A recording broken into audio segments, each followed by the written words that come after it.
আসসালামু আলাইকুম। আমাদের বাংলাদেশের ইঞ্জিনিয়ারদের কাজ দেখেন, সেই এক নম্বর কাজ। চীন থেকে ইঞ্জিনিয়ার আনার কোনো প্রয়োজন নাই। একটি সুন্দর কারুকাজ করে মানুষের উপকার করছে এবং ইস্পাতের মতো হবে মনে হচ্ছে। হ্যাঁ, লাইভ তো হবে অবশ্যই।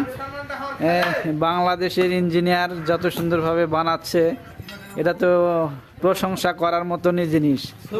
আর হ্যাঁ, মিস্ত্রি ইঞ্জিনিয়ার বুদ্ধি সবই ঠিক আছে।